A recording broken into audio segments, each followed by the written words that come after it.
Breaking news చూస్తున్నారు. Miyapur in fact లైంగిక దాడి కేసులో సంచలన విషయాలు వెలుగులోకి వస్తున్నాయి.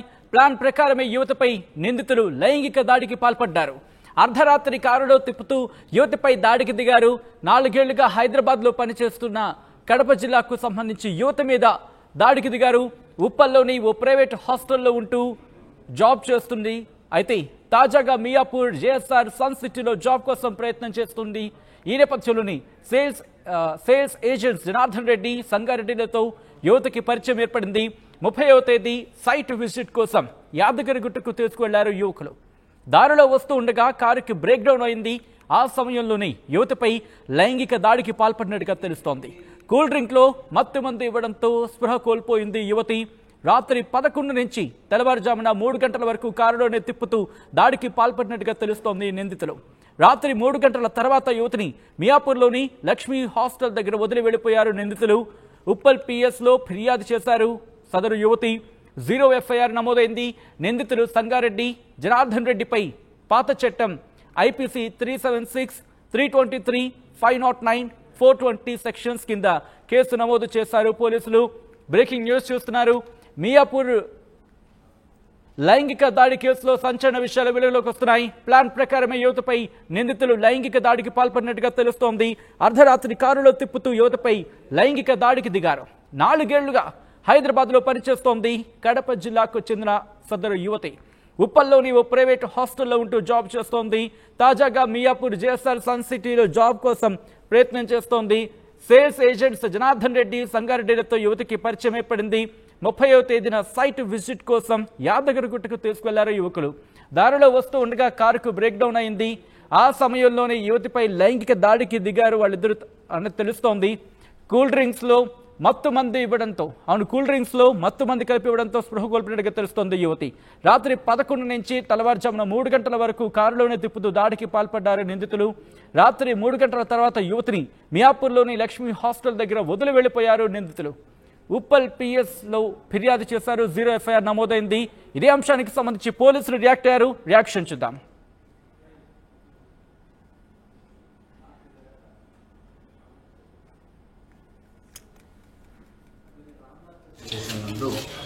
చీటింగ్ కమ్ రేప్ సెక్షన్ల రీత్యా కేసు నమోదు చేయడం జరిగింది. ఈ కేసు అదే రోజు మధ్యాహ్నం సమయంలోని ఉప్పల్ పోలీస్ స్టేషన్లోని 0 ఎఫ్ఐఆర్గా నమోదై మియాపూర్కి ట్రాన్స్ఫర్ కావడం జరిగింది. మియాపూర్లోని ఈ కేసుని రిజిస్టర్ చేసి ఇన్వెస్టిగేషన్ చేయడం జరుగుతుంది. ఇన్వెస్టిగేషన్లో భాగంగా కంప్లైంట్ యొక్క బ్రీఫ్ ఫ్యాక్ట్స్ ఏంటంటే, అమ్మాయి వయసు అందాజా 25 సంవత్సరాలు. ఆ అమ్మాయి గత 4 సంవత్సరాలుగా హైదరాబాద్లో ఉండి వివిధ కంపెనీలలోని ఉద్యోగం చేస్తా ఉప్పల్ నందు హాస్టల్లో ఉంటుంది. ఆ అమ్మాయి రీసెంట్గా జాబ్ అనే అప్లికేషన్లోని జాబ్ సెర్చింగ్లో భాగంగా JSR Sun City Miyapur branch వాళ్ళని సంప్రదించాడు.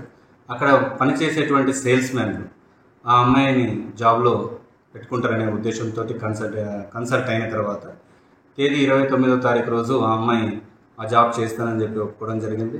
అండ్ 30వ తారీఖు రోజు మార్నింగ్ ఆ అమ్మాయి ఉప్పల్ నుంచి మియాపూర్ రావడం జరిగింది. మియాపూర్లోని ఉండేటువంటి సేల్స్ మెన్స్ అయినటువంటి సంగారెడ్డి అండ్ జనార్దన్ రెడ్డి వీరిద్దరు కూడా అమ్మాయికి నచ్చినటువంటి ఒక హాస్టల్లోని షెల్టర్ ఇవ్వడం జరిగింది.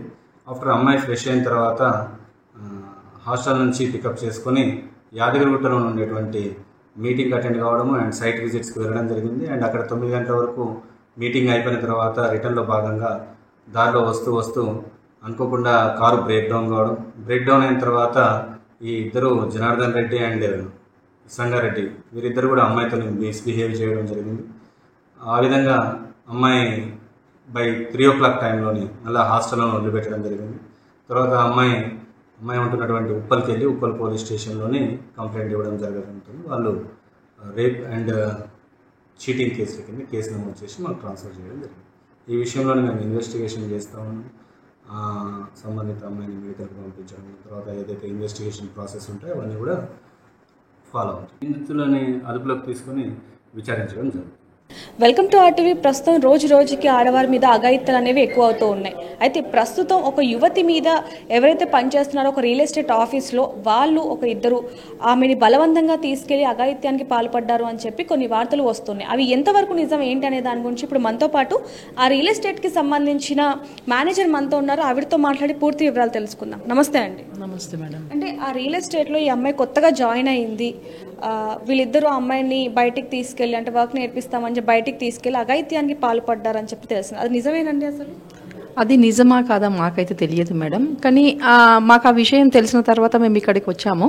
వాళ్ళిద్దరిని పిఎస్ నుండి వచ్చేసి మేమే స్వయంగా వాళ్ళని పట్టించాము. వాళ్ళను ఇప్పుడు పిఎస్కి తీసుకెళ్లారు. అంటే మీకు అమ్మాయి ఏమైనా చెప్పిందా? అమ్మాయి మాకు ఏం టచ్లో లేదు మేడం. అమ్మాయిని కూడా ఆ రోజు ఫస్ట్ సారి మేము చూడడము, అమ్మాయి వచ్చింది, జాయిన్ కూడా కావలేదు మా దగ్గర, వచ్చింది వెళ్ళిపోయింది అంతే. ఇంకా అమ్మాయికి ఏం జరిగింది అయితే మాకైతే తెలియదు. కానీ ఆ అమ్మాయి మీద అంటే ఏదైతే ఇప్పుడు రియల్ ఎస్టేట్ ఆఫీస్ ఉందో అందులో పని చెయ్యట్లేదా? లేదు మేడం, ఇక్కడ పని చేయడం లేదు. ఆమె కొత్త అసోసియేట్గా జాయిన్ అవుతాను వచ్చారు, ఇంకా జాయిన్ కూడా అవ్వలేదు తను. మరి వీళ్ళిద్దరు ఎవరైతే ఇప్పుడు సంగారెడ్డి ఇంకా జనార్దన్ ఉన్నారో వీళ్ళిద్దరు ఎన్ని సంవత్సరాల నుంచి మీ దగ్గర పనిచేస్తున్నారు? ఇప్పుడు జనార్దన్ అంటే మేడం నా దగ్గర మా సంగారెడ్డి డౌన్లో జాయిన్ అయ్యాడు జనార్దన్. ఒక 2-3 months అయింది అంతే. సంగారెడ్డి అయితే ఒక 1.5-2 years అయింది. 2 years నుండి ఎప్పుడైనా బుకింగ్స్ ఉంటే వస్తారు, చేసుకుంటారు, వెళ్ళిపోతారు. అంతకన్నా ఎక్కువ మాకు టచ్లో అయితే ఉండరు. తను పని చేస్తున్న వేరే వాళ్ళతో ఏ విధంగా ఉండేవాళ్ళు వీళ్ళు? బాగానే ఉంటారండి, అందరితోటి బాగానే ఉంటారు, బాగానే మాట్లాడతారు, బాగానే ఉంటారు. ఆ తర్వాత ఏంటో మనకైతే అంత తెలియదు కదా మేడం. అంటే వీళ్ళిద్దరు ఆఫీస్లో ఉన్నప్పుడు పోలీసులు వచ్చి అరెస్ట్ చేశారు అని చెప్పి తెలిసింది. అసలు ఏం జరిగింది అంటే ఈరోజు మనకు న్యూస్లో వచ్చింది అని తెలిసింది. అది తెలిసిన తర్వాత పోలీసులు వచ్చారు. వచ్చేస్తే వాళ్ళు మేము ఎలాంటి తప్పు చేయలేదని వచ్చి సరెండర్ అయిపోయారు వాళ్ళు. అంతే తెలుసు మేడం. ఇంకా తర్వాత ఏం జరిగిందో మాకు తెలియదు. అంటే ఇప్పుడు అమ్మాయి కడప నుంచి ఏదో బతుకు తెరువు కోసం వచ్చింది. ఈ అమ్మాయి వాళ్ళిద్దరు కూడా ఈ అమ్మాయి మీద కన్ను వేశారు ఎప్పటి నుంచో కూడా. అందుకని చెప్పి బయటికి తీసుకెళ్లి ఈ విధంగా ప్రవర్తించారు అనేది చెప్తున్నారు. అది నిజం కాదంటారు? అసలు తెలియదు మేడం, నాకైతే ఏం తెలియదు దాని గురించి, తెలియదు. మీరు చెప్పడం జరుగుతుంది అమ్మాయి అసలు జాయిన్ అవ్వలేదు, ఏదో ఒక్కసారి చూసామని చెప్తున్నారు. చూస్తామని వచ్చారు అంతే మేడం, అంతకన్నా ఎక్కువ అయితే నాకేం తెలియదు. సండే రోజు వచ్చారు మేడం. సండే. ఇది అంటే పోలీసులు వచ్చి వీళ్ళిద్దరిని తీసుకెళ్ళింది ఎప్పుడు? ఈ రోజు మేడం, ఈ రోజు. మరి మీరు కనుక్కున్నారా పోలీసులు అసలు ఏం జరిగింది ఏంటని? ఇంకా అంటే మేడం వాళ్ళు తప్పు చేస్తే వాళ్ళకు కఠినంగా శిక్ష పడాలని మేము కూడా కోరుకుంటాం. ఎవరైనా అమ్మాయి తప్పు చేసిన వాళ్ళకి ఎవరికైనా కఠినంగా శిక్ష పడాలి. వాళ్ళు పోలీస్ స్టేషన్లో ఉన్నారని అయితే నాకు తెలిసింది మేడం. అంటే అమ్మాయితో మాట్లాడే ప్రయత్నం ఏమైనా చేశారా? ఆ అమ్మాయి ఎక్కడుంటుందో, ఆ పేరెంట్స్ ఎవరో మాకు ఏది తెలియదు మేడం అమ్మాయి గురించి అంతగా. లేదండి, ఇప్పుడు చట్టం ఉంది. చట్టం హ్యాండ్ వల్ల వాళ్ళు పిఎస్లో డైరెక్ట్ వచ్చి అరెస్ట్ చేశారు ఇక్కడ నుండి. వాళ్ళు ఏం పారిపోలేరు. బట్ చట్టం ఉంది కాబట్టి చూసుకుంటారు చేసిందా లేదా. అయితే మాత్రం ఎవరైనా అమ్మాయి చట్టపరంగా తప్పు చేస్తే శిక్ష అనుభవం చేయాలి. అంటే ఇప్పుడు వరకు కూడా ఆవిడ మీ దాంట్లో వర్క్ నేర్చుకుంటుంది అని చెప్పి వస్తున్నాయి. అవేవి కూడా వార్తలు ఏవి కూడా నిజం కాదు. నేర్చుకుంటుంది అని కాదు మేడం, తను ఒకటే రోజు వచ్చారు, ఆ రోజు మళ్ళీ వెళ్ళిపోయారంటే అప్పటి నుండి మాకు టచ్లో కూడా లేదు. ఇప్పుడు రెగ్యులర్గా వస్తున్నారు అని అంటే మనం వాళ్ళని గుర్తుపడతాం.